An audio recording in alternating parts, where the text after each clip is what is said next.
तो hey everyone, स्वागत है आप सभी का एक बार फिर से आपके अपने इस बेहतरीन यूट्यूब चैनल संध्या क्लासेस पे। RCET एग्ज़ाम अक्टूबर 2023 तैयारी 90 से ऊपर वाली सीरीज़ के अंदर आप सभी का स्वागत है। और जैसा कि आप सभी को पता है कि आपका RCET एग्ज़ाम 8 अक्टूबर को होने वाला है, तो आप सभी को बेस्ट ऑफ लक। आप सभी का पेपर जो है काफ़ी अच्छा होने वाला है, क्योंकि आप सभी जुड़े थे RCET के नंबर 1 प्लेटफॉर्म के साथ में। आप सभी के सामने पहला क्वेश्चन है।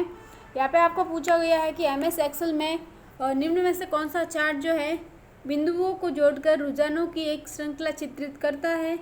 Line chart, donut chart, pie chart या फिर स्कैटर चार्ट। तो देखो, बिंदुओं को जोड़कर रुझानों की एक श्रृंखला चित्रित करने वाला जो चार्ट है वो आपका हो जाएगा लाइन चार्ट। यानी कि यहाँ से आपका ऑप्शन फर्स्ट जो है बिल्कुल ही करेक्ट हो जाता है। अगला क्वेश्चन है, वर्कशीट में डेटा का विशेष क्रम में आयोजन क्या कहलाता है। तो डेटा का विशेष क्रम में आयोजन जो है आपका सॉर्टिंग कहलाता है। तो ऑप्शन यहाँ से फर्स्ट आपका करेक्ट हो जाता है। अगला क्वेश्चन है कि MS एक्सेल में निम्न में से कौन सा चार्ट जो है 100% तक जोड़ने वाले प्रतिशत दर्शाता है। तो देखो, 100% तक जोड़ने वाले प्रतिशत को दर्शाने वाला चार्ट आपका यहाँ से हो जाएगा पाई चार्ट। यानी कि ऑप्शन बी यहाँ से आप सभी का करेक्ट हो जाता है। अगला क्वेश्चन है कि कीबोर्ड की ऐसी कुंजी जिसका उपयोग हेल्प एंड सपोर्ट के लिए किया जाता है। तो हेल्प एंड सपोर्ट के लिए आपको याद रखना है कि फंक्शन कुंजी में जो F1 है इसका यूज़ होता है ना। और फंक्शन कुंजी की संख्या पूछे तो आपको याद रखनी है 12 होती है, F1 से लगा के F12 तक। इसके अंदर F3 का पूछे तो फाइंड एंड नेक्स्ट के लिए होता है, F5 आपका रिफ्रेश के लिए होता है और F2 जो है रीनेम के लिए होता है। अगला क्वेश्चन है कि किस इनपुट डिवाइस का प्रयोग हस्तलिखित लेखों को डिजिटल लेख में बदलने के लिए किया जाता है। तो जो भी हाथों के द्वारा लेख लिखे गए हैं उसको डिजिटल वे में बदलना है, तो यहाँ से हम OCR का यूज़ कर सकते हैं ना। और इस OCR का पूरा नाम पूछे तो आपको याद रखना है ऑप्टिकल कैरेक्टर रिकॉग्निशन।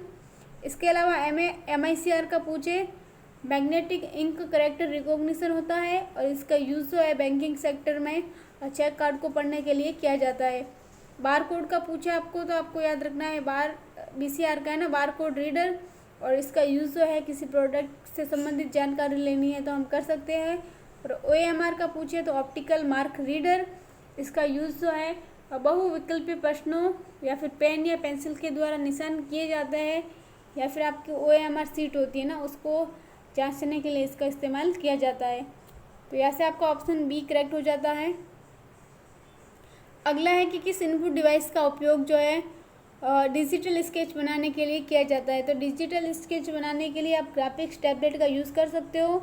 इसके अंदर एक विशेष प्रकार की पेन होती है जिसके द्वारा आप स्केच बना सकते हो। नेक्स्ट क्वेश्चन आप सभी के सामने, निम्न में से किस अवसर पर राष्ट्रीय मतदाता सेवा पोर्टल की शुरुआत हुई।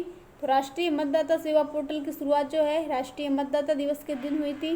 तो यहाँ से आपका ऑप्शन सी करेक्ट हो जाता है। अगला है कि भारतीय रेलवे के संदर्भ में PNR है ना, पैसेंजर नेम रिकॉर्ड होता है।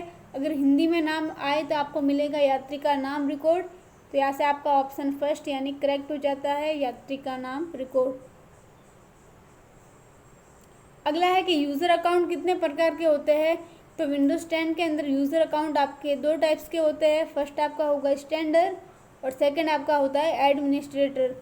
स्टैंडर्ड आपका बेसिक अकाउंट होगा, जबकि एडमिनिस्ट्रेटर आपका विशेष प्रकार का अकाउंट होता है। अगला क्वेश्चन है कि निम्न में से ईमेल पते का एक सही उदाहरण है ना, वैध उदाहरण है। यानी कि ईमेल का सही उदाहरण आपको देखना है तो आप कैसे पता करेंगे। तो सबसे पहले तो ईमेल का पूरा नाम पूछे तो इलेक्ट्रॉनिक मेल हो जाएगा। इसके अंदर जो भी आप वर्ड लिखोगे वो वर्ड आपके स्मॉल होंगे, बीच में @ का सिंबल होगा और वर्ड के मध्य स्पेस नहीं होगा। यानी कि ऑप्शन सी यहाँ से आपका करेक्ट हो जाता है। अगला है कि निम्न में से एंटीवायरस का उदाहरण नहीं है। तो यहाँ से आपका हो जाएगा यानी कि नेटस्केप, नेविगेटर है ना, ये आपका यहाँ से करेक्ट हो जाता है। इसके अलावा देखो, नॉर्टन, क्विकिल और अवीरा ये तीनों आपके एंटीवायरस के एग्जाम्पल है, जबकि नेटस्केप, नेविगेटर आपका एक वेब ब्राउज़र का उदाहरण है। और वेब ब्राउज़र पूछे तो एक एप्लीकेशन सॉफ्टवेयर होता है। अगला है कि MS वर्ड जो है MS विंडोज़ 10 में निःशुल्क मोबाइल एप्लीकेशन है जिससे आप गेम प्राप्त कर सकते हो, तो वो आपका हो जाएगा यहाँ से विंडोज़ स्टोर। अगला है HTTPS का पूरा नाम, तो यहाँ से आपका हो जाएगा hyper text transfer protocol secure, यानी कि ऑप्शन फर्स्ट यहाँ से आपका करेक्ट हो जाता है। अगला है कि निम्न में से कौन सा सॉफ्टवेयर साइबर थ्रेट से बचा सकता है। तो साइबर थ्रेट से बचना है तो हम यहाँ पे एंटीवायरस का यूज़ कर सकते हैं, यानी कि ऑप्शन डी यहाँ से आपका करेक्ट हो जाता है। अगला है कि निम्न में से राजस्थान सरकार द्वारा चलित ई कॉमर्स वेबसाइट तो आपकी बहुत सारी है ना, जबकि राजस्थान सरकार द्वारा चलित कौन सी है, तो वो आपको पूछे तो आपको याद रखना है ई बाजार। अगला है कि विंडोज़ 10 में एक सॉफ्टवेयर इंस्टॉल नहीं कर सकते।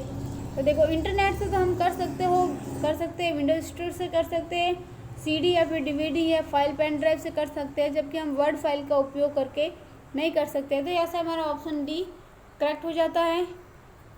अगला क्वेश्चन है कि HTTPS में एस का मतलब क्या है, एस से तात्पर्य क्या है, तो ऐसा आपका हो जाएगा सिक्योर। अगला है कि एक साइबर थ्रेट जो आमतौर पर आपको ईमेल पर एक लिंक भेजा जाता है, जिसमें क्लिक करने पर आपको अपनी व्यक्तिगत जानकारी दर्ज करने के लिए कहा जाता है। तो ये जो है बातें आपको फिशिंग के अंदर पूछी जाती है, तो ऑप्शन फर्स्ट यहाँ से आपका करेक्ट हो जाता है। अगला है कि मोशन पाथ क्या है। तो मोशन पाथ जो है आपका एक स्लाइड पर आइटम को मूव करने की विधि होती है, तो ऑप्शन बी यहाँ से करेक्ट हो जाता है। और नेक्स्ट क्वेश्चन है कि एक वर्कशीट में रो तथा कॉलम टाइटल को होल्ड करने हेतु, ताकि जब वर्कशीट को स्क्रॉल किया जाए तो स्क्रॉल न हो, आप निम्न में से किसका उपयोग करेंगे। तो आप यहाँ पे फ्रीज पेंस कमांड जो है इसका यूज़ कर सकते हो। अगला है LCD प्रोजेक्टर के टाइप्स है। तो LCD प्रोजेक्टर के टाइप्स यहाँ से आपका हो जाएगा normal and roof mounted, option B यहाँ से आपका करेक्ट हो जाता है। अगला क्वेश्चन है कि निम्न में से किस कुंजी के द्वारा आप कर्सर के बाईं ओर के अक्षरों को मिटा सकते हो। तो बाईं ओर से पूछे तो आपको बैक स्पेस याद रखना है, और दाईं ओर से पूछे तो वहाँ पे आपको डिलीट याद रखना है। तो यहाँ से आपका फर्स्ट ऑप्शन करेक्ट हो जाता है। अगला है कि हॉटस्पॉट कनेक्टिविटी के लिए किसकी आवश्यकता होती है। तो वाईफाई की आवश्यकता होती है, तो फर्स्ट ऑप्शन यहाँ से आपका करेक्ट हो जाता है। नेक्स्ट क्वेश्चन है कि कौन सा ऐप नागरिक मुद्दों को हल करने के लिए बनाया गया है। तो नागरिक मुद्दों को हल करने के लिए आपका राजस्थान संपर्क बनाया गया है, तो यहाँ से आपका ऑप्शन बी करेक्ट हो जाता है।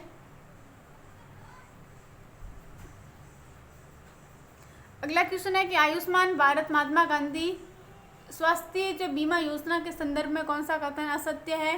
तो अस्पतालों में निःशुल्क OPD की सुविधा, आंतरिक रोगी विभाग द्वारा रोगियों को नकद रहित इलाज, या फिर आयुष्मान भारत योजना और राष्ट्रीय खाद्य सुरक्षा अधिनियम के अंतर्गत आने वाले परिवार शामिल हैं।